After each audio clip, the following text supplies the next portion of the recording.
नमस्कार दोस्तों। कहानी शुरू करने से पहले मैं आपको ये बताना चाहती हूँ कि अगर आप मोरल एंड मोटिवेशन कहानी सुनना पसंद करते हैं तो आप मेरे दूसरे चैनल एम्पावर द लाइफ पर आ सकते हैं। आपका वहाँ स्वागत है। द गोल्डन स्टोरीज में आपका स्वागत है। आइए सुनते हैं मनु भंडारी जी की लिखी कहानी, तीसरा हिस्सा। शेरा बाबू हवा में मुट्ठियां उछाल उछाल कर भन्नाते हुए कमरे में इधर से उधर घूम रहे हैं। नहीं नहीं, अब और नहीं चलेगा। बहुत बर्दाश्त कर लिया मैंने। इन लोगों ने समझ क्या रखा है। वास्तव में इनका नाम शेरा बाबू नहीं। 1962 में चुनाव के दौरान इन्होंने एक पाक्षिक पत्रिका निकाली थी। बहुत बड़ा रिस्क लिया था। लगी लगाई नौकरी छोड़ दी। पत्रिका के लिए जमा पूंजी थी पीएफ का थोड़ा सा पैसा और मित्रों के बड़े बड़े आश्वासन। पत्रिका क्या थी? एकदम आग का गोला।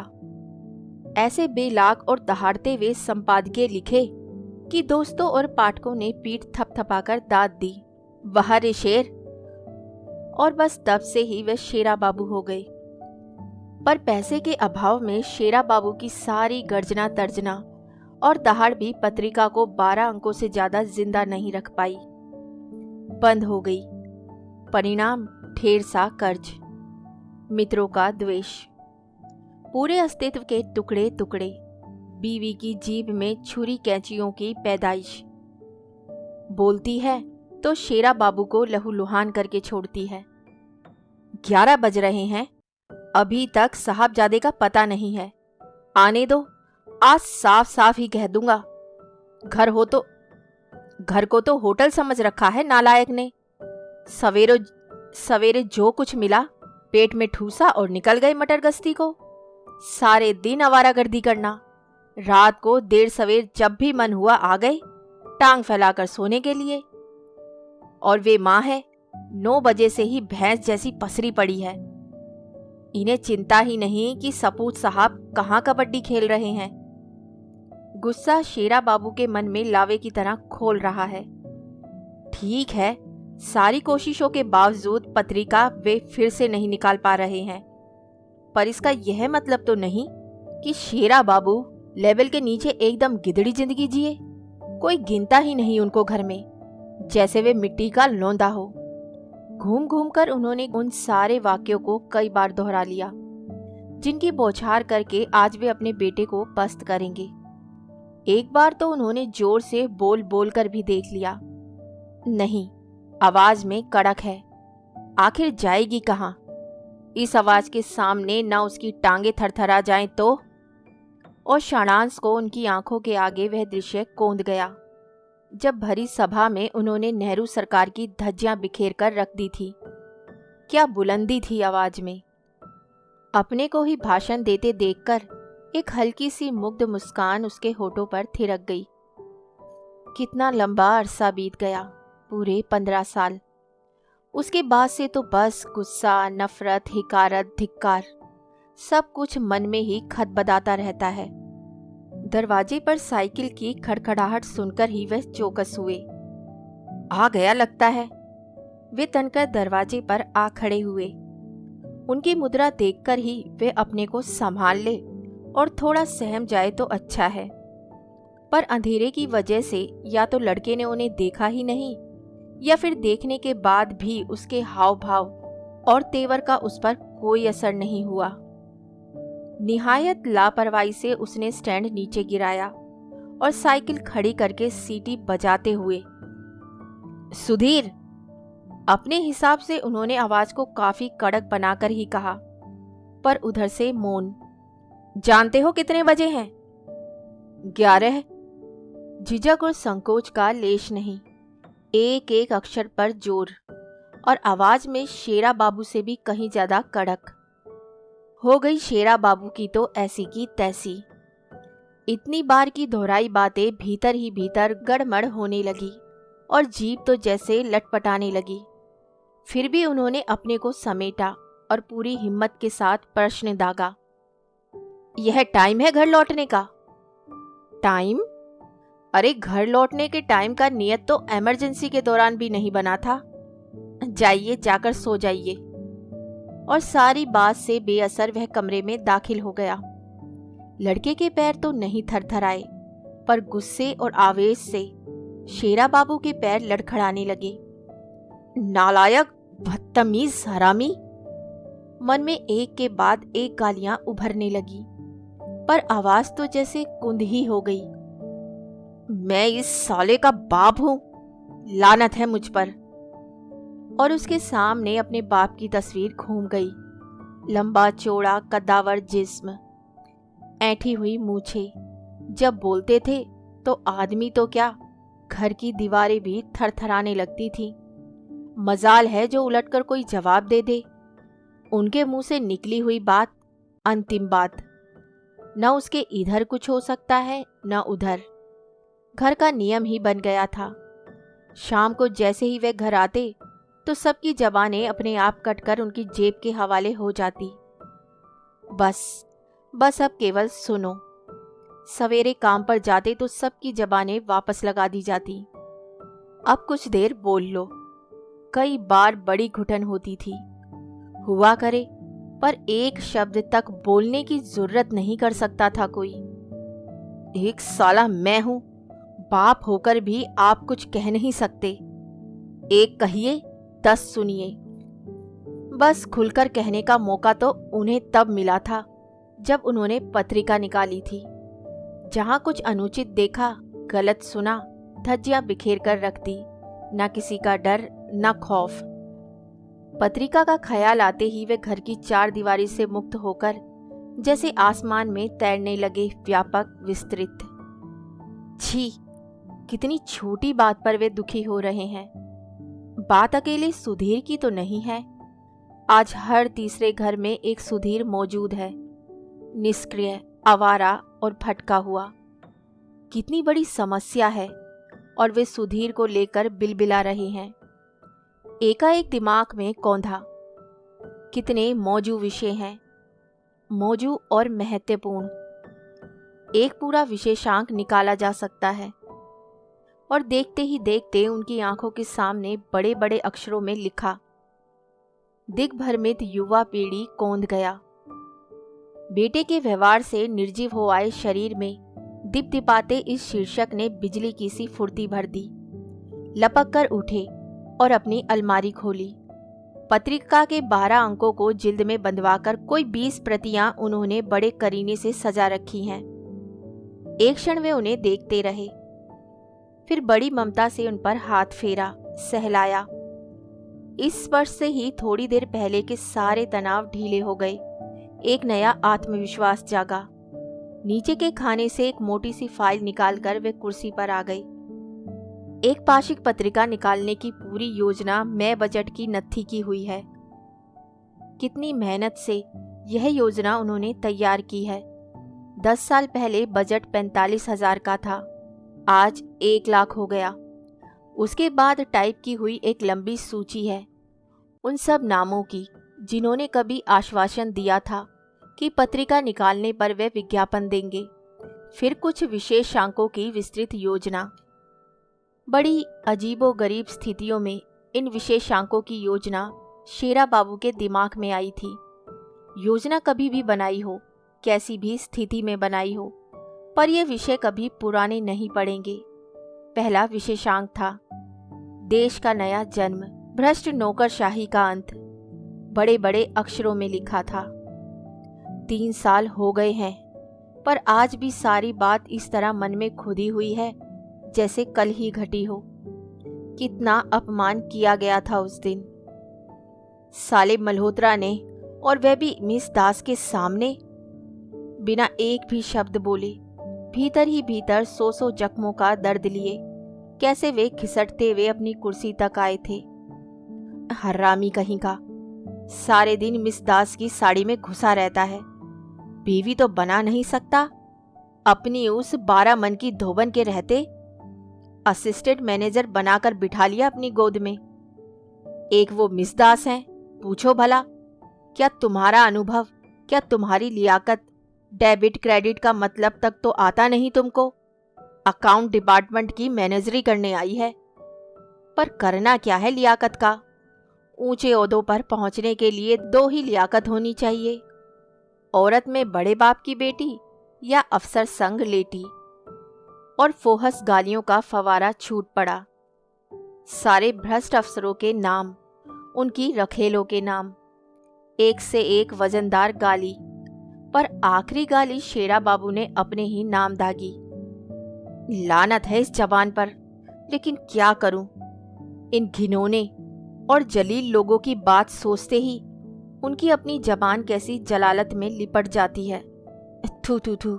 जबान साफ करने के चक्कर में धड़ाक से थूक कर उन्होंने अपना ही कमरा गंदा कर दिया। इस भ्रष्ट नौकरशाही को जड़ से उखाड़ देने की भयंकर ललक और इसे तिल भर भी हिला ना पा सकने की मजबूरी के बीच शेरा बापू का मन कुछ इस तरह ऐठा कि उन्होंने वह फाइल बंद ही कर दी। सामने एक नया कागज फैलाया, खाली और साफ। मन को भी सारी कटुता से खाली किया और कलम पकड़कर एक क्षण को आंखें बंद की। लिखने को वे पूजा की तरह पवित्र मानते हैं। रात के 2 बजे तक इन्होंने इस नए विशेषांक की विस्तृत योजना बनाई। विभिन्न लेखों के शीर्षक, परिचर्चा का विषय, अलग अलग क्षेत्रों के महारथियों के इस समस्या पर विचार और फिर अपना लंबा विचारोत्तेजक संपादकीय। मन में एक गहरा आत्मसंतोष और शरीर में हल्की सी थकान लेकर वे सोए तो सारी रात उन्हें सपने ही आते रहे। चारों ओर से लड़के लड़कियां चले आ रहे हैं, थके हारे पस्त। धीरे धीरे सारी भीड़ एक जुलूस में बदल गई, संयत और अनुशासित। शेरा बाबू नेतृत्व कर रहे हैं। कहीं से सुधीर आता है, हाथ में पानी का गिलास लिए। पापा, पानी पीजिए, आप थक गए होंगे। जिस आदमी की खोपड़ी पर कोई जिम्मेदारी नहीं, वही 8-8 बजे तक सो सकता है। बीवी की लताड़ ने नींद को ही नहीं, शेरा बाबू को ही चीरकर खड़ा कर दिया। 8 बज गए, पता ही नहीं चला। मैं जा रही हूँ। मेहरी तो आज भी नहीं आई। सब्जी बनाकर रख दी है, मुझे देर हो रही है, रोटी खुद सेक लेना। और कूले मटकाती हुई वह निकल गई। अच्छा तमाशा है, जहां 3 रोटी अपनी सेकी, मेरी भी सेक सकती थी, पर नहीं सेकेगी। कमाऊ बीवी का रोब कैसे पिलाए। और इस मेहरी को भी पता नहीं क्या हुआ है। जल्दी जल्दी शेरा बाबू ने अपना निजी काम निपटाया। एक बार बीवी के कमरे में झांका। पलंग पर पड़ा अस्त व्यस्त ओढ़ना बिछोना, आधी कुर्सी और आधी जमीन पर फैली बीवी की उतरी हुई साड़ी, कोने में उतरे हुए पजामे के 2 गोले। तो सपूत साहब माँ से भी पहले सटक लिए। ये घर है या साला घुर्रा। 1000 बार कहा कि सवेरे और कुछ नहीं तो अपना कमरा ही थोड़ा ठीक कर लिया करो, पर नहीं, सवेरे तो उन्हें तगड़ मगड़ भगन का जो तर्पण जो करना होता है। पूछो भला, इस तगड़ मगड़ भगड़ से किसका कल्याण होने जा रहा है आज? क्यों अपनी और बच्चों की जिंदगी खराब करने में लगे हो? इन पर इन भैंसियां अकल वाले हिंदी के पंडितों को कौन समझाए? और शेरा बाबू की दुनाली हिंदी वाले की ओर घूम गई। देश साला रसातल को जा रहा है, पर इन गधों को कोई चिंता नहीं, लगे हुए हैं रासों की जान को। रासो प्रमाणिक है या नहीं? मान लो तुमने प्रमाणिक सिद्ध कर ही दिया, तो कौन तुम्हें कलेक्टरी मिल जाएगी? जहां हो वहीं पड़े सड़ते रहोगे। तुम बस हो कि इस लायक कि दंड पेलो और गधों की जमात पैदा करते जाओ। समय ने लगी लगाई तो शेरा बाबू चारों खाने चित। बाप रे, 9 बज गए। उन्होंने दोनों गालों पर चपत लगाई। असली गधे तो शेरा बाबू तुम खुद हो। ये साला दिमाग है या चूचू का मुरब्बा? अपना खाने का समय है ना पकाने का। अब भूखे ही दंड पेलना ऑफिस में। बस में लंद फंद कर ऑफिस पहुंचे। वे परिचित चेहरे, परिचित गंध, परिचित माहौल, नया कुछ भी नहीं जो मन को बांध सके। और इसीलिए कुर्सी पर बैठने के थोड़ी देर बाद ही भूख ने सताना शुरू कर दिया। उन्होंने अपने पर ही तरस खाते हुए कहा, शेर शेर बनकर ही दूसरों को खा सकता है, गीदड़ बनकर तो ससुरा अपने को ही खाएगा। तभी जगत दिखाई पड़ गया। ऑफिस का चपरासी 5-6 दिन से नहीं आ रहा था। अरे जगत, कैसे हो भैया? बड़ी आत्मीयता से उन्होंने पूछा। बुखार तो टूट गया, पर कमजोरी बड़ी है। जगत सामने हाथ जोड़कर खड़ा हो गया। तो और 2 दिन आराम करके आते। उन्होंने स्नेह से जगत के जुड़े हुए हाथ अपने हाथ में ले लिए। अरे साहब, यूं ही 2 दिन की छुट्टी ज्यादा हो गई है। हम लोगों के लिए क्या काम, क्या आराम। बस पेट में 2 जून डालने के लिए रोटी का जुगाड़ हो जाए, यही सबसे बड़ा आराम है साहब। जानते हो, मैं परसों तुम्हारे घर की तरफ गया, सोचा देखाऊं कैसे हो, पर तुम्हारा घर ही नहीं मिला। कृतज्ञता के मारे जगत की आंखों में तराइयां आ गई। अरे आपने बेकार में तकलीफ की साहब। पर तभी चारों ओर से जगत पर तरह तरह के आदेशों की मार पड़ने लगी और वह दौड़ पड़ा। कोई इतनी सी बात भी नहीं सोचेगा कि बेचारा बीमारी से उठकर आया है, तो थोड़ा सा ख्याल ही रख ले। ये घिस्सू क्लर्क। चपरासियों को पेल पेल कर ही तो इन्हें कुर्सी पर बैठने का एहसास होता है। अफसरों से झड़ो, चपरासियों को झाड़ो। शेरा बाबू का तो तजुर्बा है कि इस तबके के आदमी को तुम बस आदमी समझो, बदले में ये तुम्हें खुदा समझेंगे। पर शेरा बाबू के तजुर्बे का कोई मोल नहीं रह गया है आजकल। टके को कोई नहीं पूछता, अब उन्हें सनकी कहते हैं। कहो, इस चहुतरफी सड़ांत को देखकर हर समय जिसके दिमाग की नसें फटती रहती हों, खून खोलता रहता हो, वह सनकी तो हो ही जाएगा। जो जिंदा है वही सनकी है। एकाएक उनके मन में उभरा और अपनी इस उक्ति पर वे खुद मुग्ध हो गए। वाह रे शेरा वाह, क्या दिमाग पाया है। कुछ उपयोगी कर पाता तो इस दिमाग की कोई बात भी थी, वरना तो भेजे के भीतर ही साले का सिरका बन रहा है। शाम को ऑफिस से निकलकर वे सीधे लाइब्रेरी पहुंचे। उनकी दिनचर्या का सबसे सुखमय समय। अखबार और पत्रिकाएं पढ़ने के बाद थोड़ी देर मिश्रा जी से गप्पे कर लेते हैं। दिन भर ऑफिस में बैठकर छाती में धुआं सा भर जाता है। किसी के सामने निकाल लें तो जी हल्का हो जाता है, वरना घर। उन्होंने दिमाग से घर को परे सरकाया और एक साप्ताहिक खोल लिया। जनता पार्टी के मंत्रियों की तस्वीरें, उनकी जीवनियां, उनके इंटरव्यू, उनकी प्रशंसा प्रशस्ति। लानत है साले इन संपादकों पर, दोगले और बेपैंदी के। अच्छा है बेटा, तुम यही करो। जो शक्ति स्थान पर बैठा है उसके चरण चाटो और अपनी 7 पुश्तों का तार लेने का सिलसिला बिठा लो। अरे कम से कम कुछ करके चरण थकने तो देते इनके, फिर दबाते। पर इतना सब्र किसको। लेखक, संपादक, अध्यापक सबके सब चले जा रहे हैं लाइन लगाकर। जय हो कुर्सी मैया, जय हो। ये तो शेरा बाबू ही साला उल्लू का पट्टा है, जो सिद्धांतों की दुम पकड़े पकड़े सबका लतियाना सहता रहता है। एक दिन ऐसे ही दफा भी हो जाएगा, कोई 2 आंसू बहाने भी नहीं आएगा। सो धिक्कार फूटने लगे इन गिरगिरिए चरण चापियों पर। अरे शेरा बाबू, आप कब आकर बैठ गए? मैं तो आपके लिए जेब में खुशखबरी लिए घूम रहा हूँ। शेरा बाबू को देखकर लाइब्रेरियन मिश्रा अपने कटघरे में से बाहर निकल आया। खुशखबरी? शेरा बाबू के लिए तो ये शब्द ही अपरिचित हो उठा है। गुप्ता जी का जवाब आ गया। अगले महीने वे खुद भी आने वाले हैं। और मिश्रा जी ने एक चिट्ठी शेरा बाबू के सामने फैला दी। इनके साथ अगर बात बन गई तो जैसा आप चाहते हैं वह हो जाएगा। चिट्ठी पढ़ते पढ़ते शेरा बाबू के हाथ कांपने लगे। आप कल ही अपना योजना में बजट इनके पास भेज दीजिए। आने से पहले वे भी 1-2 लोगों को देख दिखा ले। वैसे आदमी बहुत खरे हैं गुप्ता जी। घर लौटे तो पैदल चलते हुए भी उन्हें लग रहा था जैसे मोटर पर सवार हैं। फाइल में नत्थी किए हुए विशेषांक छप छप कर उनके आगे पीछे तैरने लगे। एक विशेषांक और उसकी होने वाली प्रतिक्रिया के सैकड़ों दृश्य उनकी आंखों के सामने गुजरने लगे। एकाएक उन्हें लगा जैसे वे कुछ विशिष्ट हो गए हैं, कुछ ऊपर उठ गए हैं, जमीन से 1.5 इंच ऊपर। घर में घुसते ही देखा चिल पौ। बीवी अपनी धाड़ फाड़ आवाज में मेहरी पर जुटी हुई थी और वह सफाई पेश कर रही थी। क्या करती बीबी जी, घर का एक एक आदमी बीमार है। मरे इस मलेरिया ने छोड़ा भी है किसी को इस बार। ठीक है, मलेरिया ने नहीं छोड़ा तो मैं भी नहीं छोड़ने की इस बार।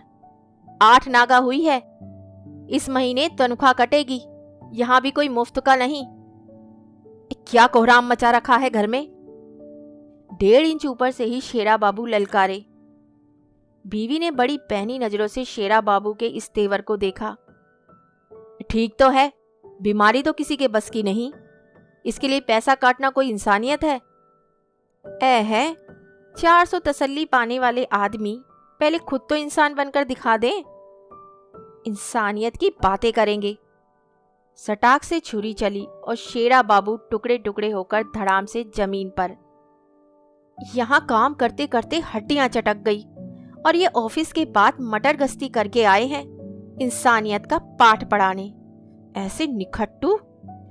और फिर छुरी कैंची का LP चला तो शेरा बाबू की धज्जी धज्जी बिखर कर रख दी। हवा निकले गुब्बारे की तरह किसी तरह अपना किरचा किरचा समेट कर भीतर आए और धम से कुर्सी पर बैठ गई। ये साली बीवी है, बीवी और औरत के नाम पर कैसी कैसी लफ्ज़ियां झाड़ रही है, सारा बकवास। एक वो प्रसाद जी हो गए, ऐसी एक भी घुड़की खा लेते तो सारी श्रद्धा विरदा पीछे के रास्ते से निकल जाती। कोई विश्वास करेगा कि शादी के बाद यही औरत कैसे आगे पीछे घुमा करती थी। शेरा बाबू की छोटी सी इच्छा सीधा आदेश बन जाती थी इसके लिए।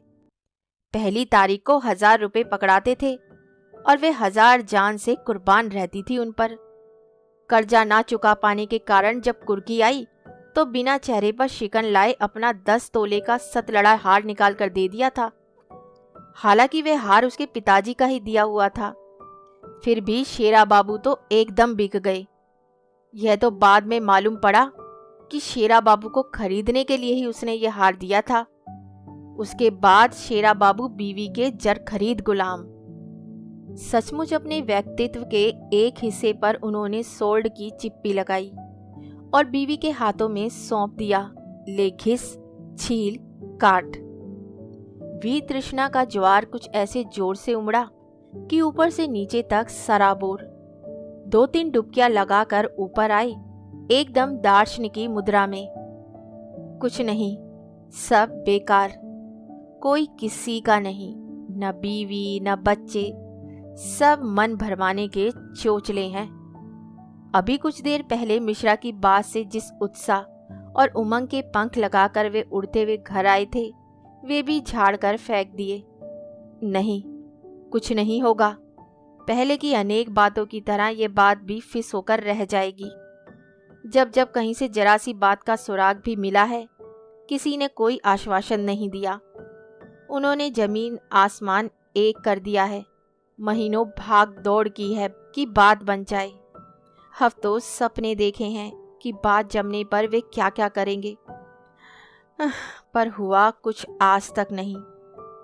एक वो पटेल साहब आए थे, उनको पत्रिका की पॉलिसी समझाओ, उद्देश्य समझाओ, टेक की तरह बस एक ही बात दोहराते थे, यह तो ठीक है जी, यह तो ठीक है जी, पर इसका व्यावसायिक पक्ष तो समझाओ। हम व्यापारी आदमी ठहरे, वहीं पैसा लगाएंगे जहां 2 की जगह 4 होकर मिले। बैठ साले, जा सट्टे बाजार में बैठ। व्यापारी की संभलते संभलते भी एक मोटी सी गाली उसके दार्शनिक चोले में से फूटकर बाहर आ गई। एक वो पानीकर साहब। देखिए मिस्टर शेरा बाबू, आपकी बोल्डनेस ने हमें एकदम फ्लैट कर दिया था। ऐसी ही बोल्डनेस हम चाहते हैं। पैसा भी इतनी बड़ी प्रॉब्लम नहीं होगा, बस एक बात है, मैगजीन में आपको पार्टी का लेंस जरूर लगाना होगा, हर चीज पार्टी के एंगल से आए। शेरा बाबू से बात कर रहा है पार्टी के एंगल्स की। लेंस लगा ले अपने पैंदे में। रोज सवेरे पेट साफ करने के बाद देखा करना कि कीड़े कितने बढ़ गए हैं कि दिमाग तक सड़ गया साले का। शेरा बाबू को समझौता ही करना होता या किसी के आदेश पर ही चलना होता तो अखबारी नौकरियों की कमी थी उस समय कोई। पत्रिका बंद होते ही ऑफर आए थे उसके पास, पर नहीं, उन्होंने 250 रुपये की नौकरी चुनी। नौकरी थी गीदड़ की और उन्होंने शेरा बाबू वाले तेवर में शुरू की। शुरू के दिन थे, अपने को मारने में समय तो लगता है ना। हो गई एक दिन सेक्रेटरी से झड़प, साले की ऐसी की तैसी कर दी। आज भी शेरा बाबू को याद है, उसने बिना आदेश के पत्थर जैसी जमी हुई कठोर आवाज में कहा था, get out of the room. और उसके दूसरे दिन ही ऑफिस से भी गेट आउट होने का नोटिस थमा दिया गया था उन्हें। तब उन्होंने अपने एक हिस्से को मारकर, घिस कर गेंडे की खाल चढ़ाकर नौकरी के लिए तैयार कर लिया। जब नई नौकरी की तो इस हिस्से को मल्होत्रा को सौंप दिया था। मार पीट छील, उसके बाद की जिंदगी जलालत का इतिहास। उन्होंने बीवी से समझौता कर लिया, नौकरी से समझौता कर लिया, पर पत्रिका नहीं। वहां वे कोई समझौता नहीं करेंगे, किसी भी कीमत पर नहीं। एक यही तो जगह है जहां वे शेरा बाबू होकर जी सकते हैं। यहीं तो खुलकर अपनी बात कहने की आस रख सकते हैं, डटकर विरोध करने का हौसला रखते हैं, बड़े से बड़े की धज्जियां बिखेरने का साहस रखते हैं। यहाँ वे शेरा बाबू होकर ही जिएंगे, शेरा बाबू होकर ही लिखेंगे। इस 1/3 हिस्से को लेकर ही तो लगता है कि वे भी जिंदा हैं। इतना सब होने पर भी अपने पूरे वजूद के साथ जिंदा हैं, वरना तो इस जिंदगी में रह ही क्या गया है। भावुकता और आवेश के मारे उनका सारा बदन जैसे थरथराने लगा। हर किसी के नाम फूटती गालियों की बौछार ना जाने कहाँ बिला गई। थोड़ी देर पहले की दार्शनिक मुद्रा पर कुछ आध्यात्मिक पवित्रता का सा लेप चढ़ गया और वे सिद्धावस्था को पहुंच गए। पर भूखे पेट बहुत देर तक सिद्धावस्था में भी तो नहीं रह जा सकता, सो जल्दी ही नीचे उतर आए। ख्याल आया, सवेरे भी तो कुछ नहीं खाया था, पर अभी तो तुरंत की खाई हुई चोट से खून रिसना भी बंद नहीं हुआ है। कैसे खाने पहुंच जाए? ठीक है, आज वे नहीं खाएंगे। जहां मन को इतना मारा वहां पेट को भी मार सकते हैं। पर यह कुलबुलाहट दिमाग को भी ऐंठने लगी। उन्होंने कसकर अपने दोनों गालों को चपटियाया। कुछ नहीं शेरा बाबू, तुमसे कुछ नहीं होने का। यह पत्रिका की बात दिमाग को 7वें आसमान पर ले जाकर बिठा देती है। भूल ही जाते हो कि खड़ा तो जमीन पर होना है, और जब औंधे मुंह गिरते हो तो इसी तरह लहूलुहान। पकड़ो कान और खाओ कसम की पत्रिका की बात सोचना भी छोड़ दोगे। जमीन पे रहोगे तो जमीन की जिंदगी जियोगे। अपने दिमागी फितूर छोड़ो और अपने वजूद का तीसरा हिस्सा जमीन के ही नाम लिख दो। और भूखे पेट में कसम के 2 कोर डालकर शेरा बाबू अपनी खटिया पर लेट गए। लेटे रहे, कभी इस करवट कभी उस करवट। पता नहीं पेट की कुलबुलाहट थी या कि गुप्ता जी के पत्र की पंक्तियां, कि नींद ही नहीं आ रही थी। मन के चारों ओर अच्छी तरह नाकेबंदी करने के बावजूद गुप्ता जी के पत्र की पंक्तियां सपनों के छोटे छोटे टुकड़ों के रूप में लपक कर उनकी आंखों के सामने कौंध जाती। तब वे हताश से सफाई देते, जैसे अपने को ही समझा रहे हों। क्या हर्ज है, जीने का एक बहाना ही मिल जाता है। आज शनिवार है, ऑफिस 1 बजे बंद हो जाएगा, पर मल्होत्रा साहब की इच्छा है कि 4 बजे सब लोग यहीं इकट्ठा हो। कारण मंत्री महोदय के निवास स्थान पर जाकर उन्हें जन्मदिन की बधाई देना। मल्होत्रा साहब की इच्छा है, यानी बाकी सब लोगों के लिए आदेश। ऐसा आदेश जिसे टालना जुर्म है, भारी जुर्म, माफी के परे का जुर्म। मल्होत्रा साहब आते ही मिस दास को लेकर बुके और फूल मालाओं का ऑर्डर देने निकल गए। मंत्री महोदय के चरणों में अर्पित होने वाले बुके बहुत नफीस होने चाहिए, नफीस और लाजवाब। ये कलम घिस्सू क्लर्क नफासत क्या समझे, इसलिए ऑफिस की सबसे नफीस चीज को बगल में बिठाकर खुद गए हैं। उसके जाते ही कलम घिस्सू क्लर्क जीभ घिस्सू हो गए। बढ़ते दामों से लेकर जनता पार्टी, कांग्रेस सबका ही तर्पण कर डाला। वही नंगी भाषा, वही जहर घुले वाक्य। भारी भरकम गालियों के कंधे पर चढ़ा 2-3 बार मल्होत्रा का जनाजा भी निकाल डाला। सबसे बड़ा गम तो इस बात का कि इस मंत्री के चक्कर में आधे दिन की छुट्टी हो गई। काम कर रहा था तो केवल तापस। कोई 10 दिन पहले ही दूसरे विभाग से बदली होकर आया है। शेरा बाबू की मेज पर ही बैठता है। दुबला पतला निरीसा बंगाली लड़का, बुझा हुआ चेहरा। मल्होत्रा के कैबिन में जाएगा तो पैर थरथराते रहते हैं, लौटता है तो आंखें छलछलाई रहती हैं। लगता है जैसे किसी बहुत अपने को दफना कर आ रहा हो। शेरा बाबू को पहले ही दिन से इस लड़के से कुछ ममता सी हो गई, वरना आज तक जगत के सिवाय उनका और किसी से तालमेल ही नहीं बैठा। इसे देखकर जब तब दिमाग में सुधीर टकराता रहता है। पर अजीब बात है, सुधीर की आवारागर्दी और गैर जिम्मेदारी को लेकर जितना गुस्सा उनके मन में है, तापस को देखकर वे सब छट जाता है। केवल छटता ही नहीं, एक सुकून सा मिलता है। इस कुर्सी पर बैठने से तो आवारागर्दी करना कहीं ज्यादा अच्छा है। खटाक से जैसे माइक पर बजते रिकॉर्ड का स्विच किसी ने बंद कर दिया हो। यहाँ से वहां तक सुई पटक सन्नाटा। साहब कैबिन में, सबके सिर फाइलों में। थोड़ी देर में ही जगत ने फरमान पेश किया। तापस बाबू, बड़े साहब। बड़ी कातर सी नजर शेरा बाबू पर डालकर तापस जगत के पीछे घिसट लिया। शेरा बाबू भीतर की आहट लेने को एकदम चौकस होकर बैठ गए। थोड़ी देर तक भीतर चुप्पी रही, फिर एक गुर्राहट। पढ़ लिया अपना लिखा नोट? एक अस्पष्ट सी रिरियाहट। 3 दिन के बाद ये नोट तैयार किया है तुमने? लानत में लिपटा एक प्रश्न। गिड़गिड़ाहट में अब रुआसापन भी मिल गया। नो आर्ग्यूमेंट, गो। एक दहाड़ती हुई दुत्कार। फिर चुप्पी। लाइनों को पढ़ लेना ही पढ़ना नहीं होता, बिटवीन द लाइन्स भी कुछ पढ़ा जाता है, समझे? जाओ, जाकर शुक्ला से गाइडलाइन ले लो और फिर से नोट तैयार करो। धिक्कार भर आदेश। दरवाजा खोलकर तापस ने पहला कदम बाहर किया ही होगा कि तापस, तुम इस तरह घिसट घिसट कर क्यों चलते हो? जब देखो ऐसी सूरत बनाकर रहते हो। और सुनो, शाम को ठीक से ड्रेस होकर आना, यूं पसीने में चिपचिपाते हुए नहीं। यंग मैन हो, बी स्मार्ट, बी ब्राइट। शेरा बाबू के भीतर कुछ खोलने लगा। स्मार्टनेस के बच्चे, उपदेश छाड़ रहा है। मोटर बंगले के साथ 3000 पॉकेट में डाल दे और एयर कंडीशन कमरे में बिठा दे, फिर देख अंग अंग से कैसी स्मार्टनेस टपकती है। 250 रुपल्ली में तो पसीना ही टपकेगा। साला बिटवीन द लाइन समझा रहा है।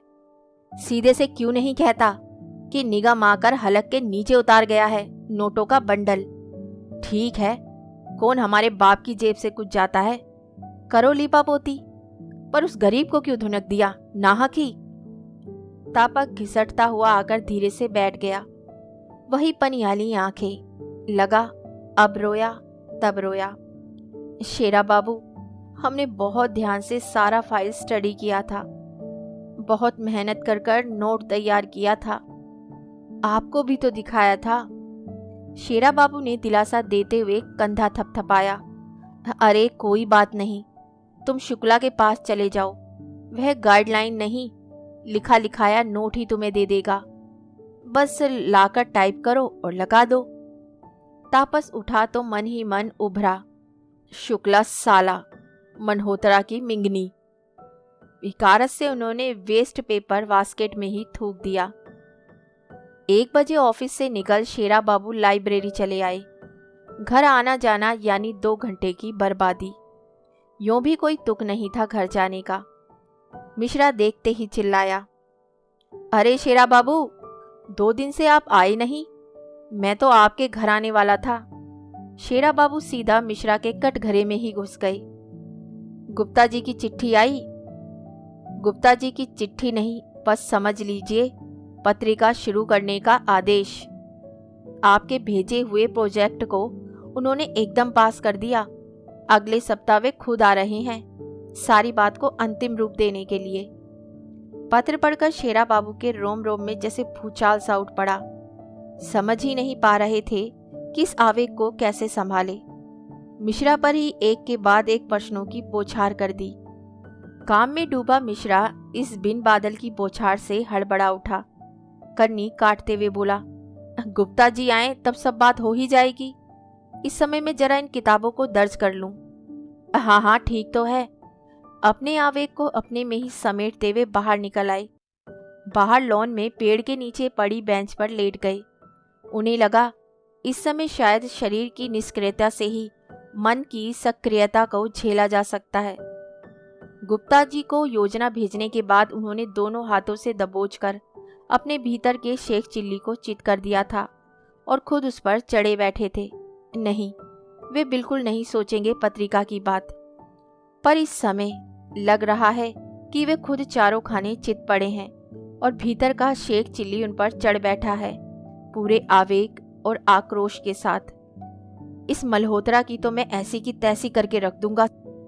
साले के इतने घपले हैं कि बंधा बंधा फिरेगा। सबके प्रमाण जुटाकर निकलूंगा यहाँ से, फिर बड़े बड़े अक्षरों में घिघियाता हुआ आएगा तो उतनी ही धांसू आवाज में get out of the room. 100 सुनार की एक लुहार की, तेरे पत्तों से ही तेरा हिसाब साफ।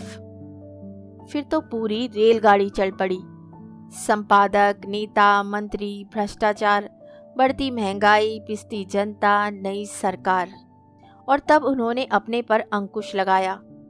बस करो शेरा बाबू, बस करो। घड़ी देखी तो 3:45। लो, इतनी देर से लंतरानियां ही झाड़ रहे हैं। 4 बजे ऑफिस पहुंचना है। पर मल्होत्रा और सारे माहौल का ख्याल आते ही मन में भारी कोफत उठी। कौन जाए साले उन चनखों की टोली में। मंत्री महोदय के सामने तालियां बजा बजा कर नाचना ही तो है, ऐसी की तैसी। वे उठे।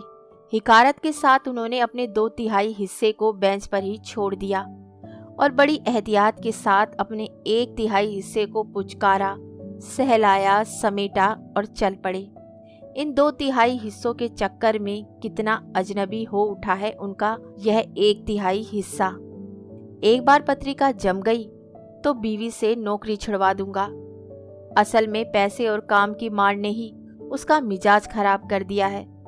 वह भी क्या करे बेचारी, वरना पहले तो हाँ, दूसरे काइयां कलरकों की तरह अभी गेंडे की खाल नहीं चढ़ी है उस मासूम के भीतर। भीतर तक थरथर आ जाता है। नहीं नहीं, और परेशान होने की जरूरत नहीं। बहुत जल्दी ही वे उसे इस सड़ांध से मुक्त कर देंगे। मेहनती और ईमानदार बच्चा है, प्यार मिलेगा तो कुछ कर दिखाएगा। उनके सामने तापस का बुझा हुआ मुरझाया चेहरा घूम गया और उन्होंने कुछ ऊंचाई से उसके सिर पर अपना वरदहस्त रख दिया। पर अब कहाँ जाए, एकाएक ख्याल आया। जगत के घर चलना चाहिए। उस दिन उसने पता दिया था, देखते ही चौंक जाएगा। अरे साहब, आप यहाँ? आप लोगों को तो मंत्री महोदय के। उसे भी कह ही दे कि अब सवेरे से शाम तक एक पैर पर नाचने की और बात बात पर फटकार खाने की जरूरत नहीं है। पहली नियुक्ति वे जगत की ही करेंगे। बेचारा कितना ख्याल रखता है, कितना आदर करता है। एक बार वे कोई काम कह दें तो मल्होत्रा साहब की बात भी अनसुनी कर देता है, फिर चाहे उनकी झिड़कियां ही खाता रहे। अब शेरा बाबू के साथ काम करके देखे कि काम करना क्या होता है। अच्छी तनख्वाह, काम की सब सुविधा और सबसे बड़ी बात इंसानियत का व्यवहार। यहाँ तो बहुत दुखी रहता है बेचारा। शेरा बाबू के ये आश्वासन तापस और जगत तक तो नहीं पहुँचे, पर इनसे वे खुद कहीं बहुत आश्वस्त हो आए। कहानी सुनने के लिए धन्यवाद। तो इसी के साथ मैं आपसे विदा लेती हूँ और कल फिर मिलती हूँ एक नई कहानी के साथ। तब तक के लिए अलविदा।